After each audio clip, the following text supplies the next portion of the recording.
what you want to have around the house is this kind of thing where it says I'm a dialysis patient, and it just gives basic information like your name, the phone number of your doctor, your nephrologist, the dialysis clinic, their phone number. That way, that's just real quick information. Your on-call nurse, and then who your nurse is. So mine, of course, has Beth down as my nurse. So in the event that something happens here at the house, I have a copy of this hanging up in the kitchen. That way, and Beth just gave me a little magnet that has the on-call nurse's phone number on there on the fridge. That way, Ben has to be educated in this, and so does Donnie. And so if anything happens, they know immediately to know who to call when I were, or if I were to go to the hospital in an ambulance, and or not in an ambulance, but I'm not really well enough to do all of this. Like, I'm really sick. Or, like sometimes the last thing you want to do is be on the phone when you're not feeling well. And I can't imagine what peritonitis feels like, but I can imagine that it would be close to labor, because it's a pain in your stomach that is just intense. And so, when I was in labor, I don't want to be all chatty on the phone. So that way they know what to do. And it's a reality that always has to be in the front of our everyday lives. That way, also, let's say I fall and I hit my head and I'm not conscious, or I'm not able to function somehow, or just anything can happen, and an ambulance comes into the apartment for whatever reason. An ambulance, the paramedics, preferably not the ambulance, the paramedics come into the apartment. Then they are trained to look around to check me. Sometimes people have bracelets or a necklace that says I'm diabetic or whatever the case may be. I don't, because I'm not, but you can have a bracelet that says I'm on dialysis or whatever. But they know to go to the kitchen, to the fridge, or to look around, and so they'll find this immediately hanging up, so that they're able to say, oh, wait a second, she's on dialysis, this is how we handle her. So those are all things that you have to stay not focused on, but you need to be aware of. And your family, that's also important. And it's not to freak them out, it's just a reality.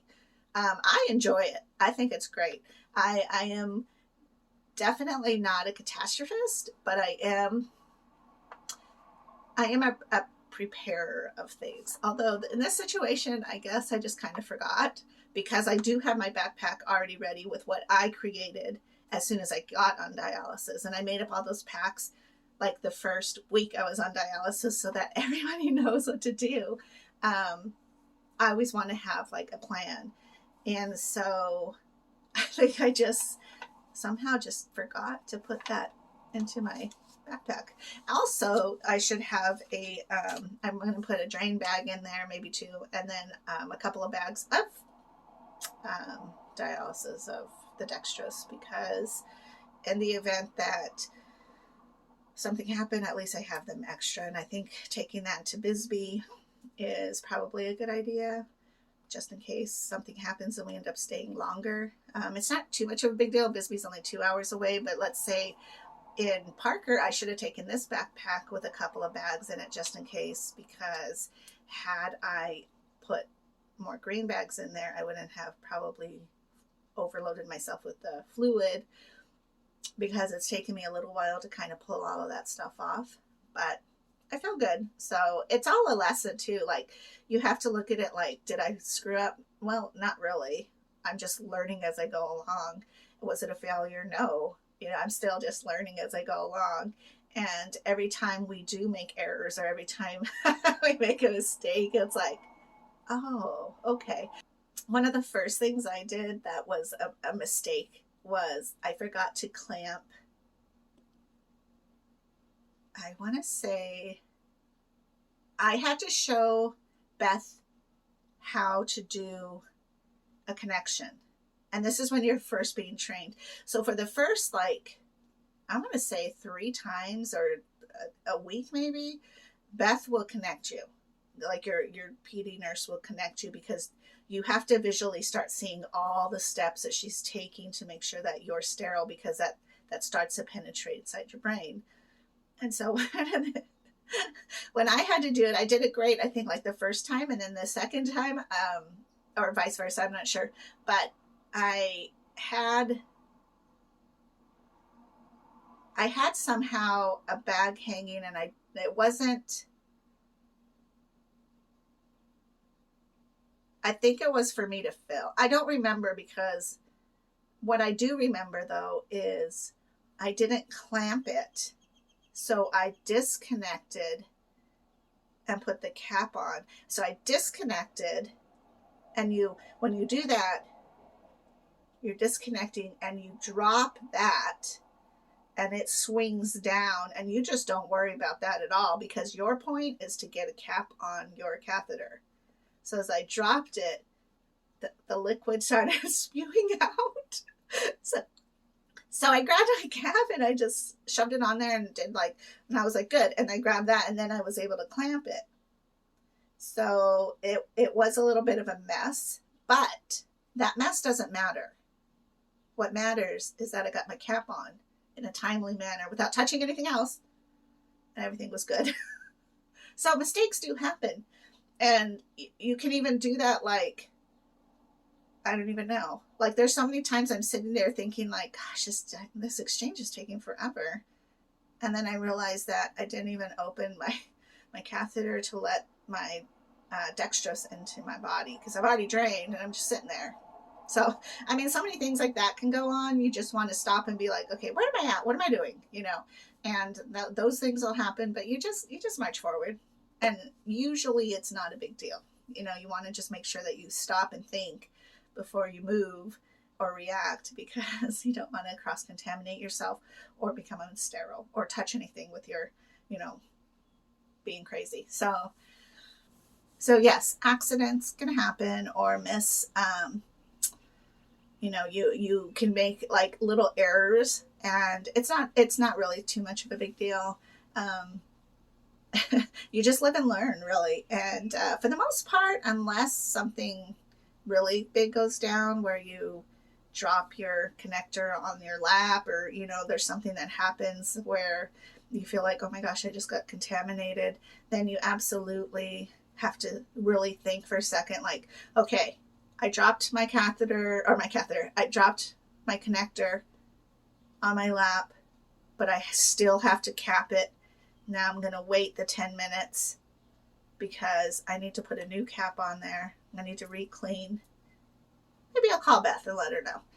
And that's what they're there for. They're there to make sure that you are safe, and you're never an idiot if you need to call, or you're never like too careful if you need to call.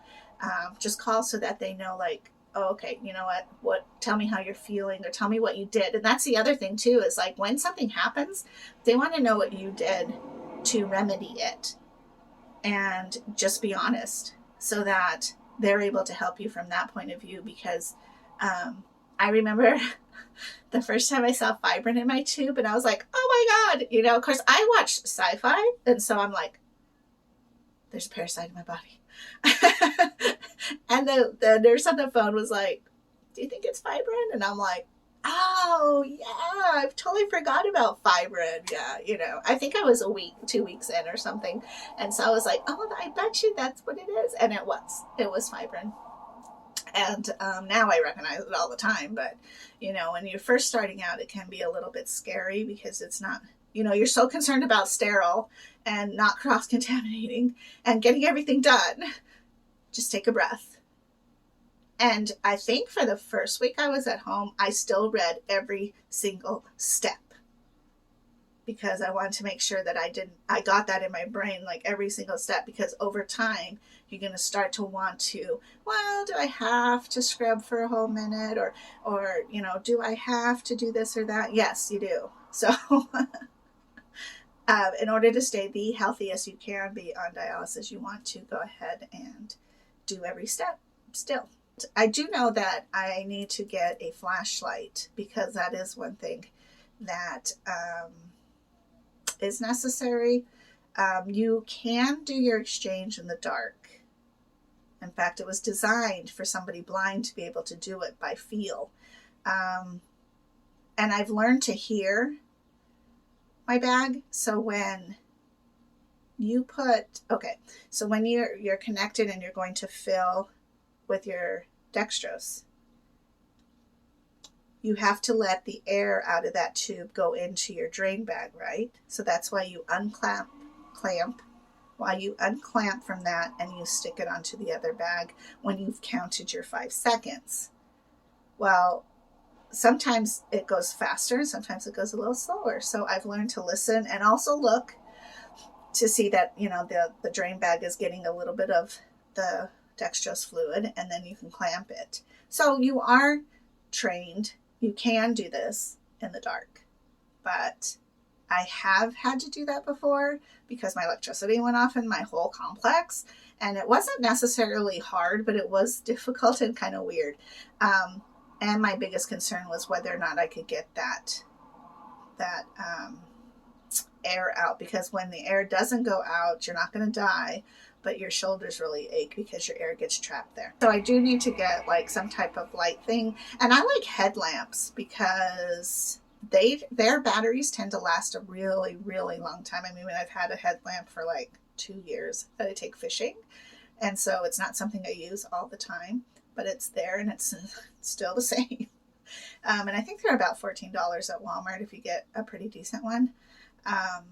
So I think I'll go grab one of those and put that in there too, just in case, because you never know when I'll have to do something weird someplace, because that's typically what happens to me. So, okay, I'm going to let you go. I will talk to you guys later, and you have a good day. Bye.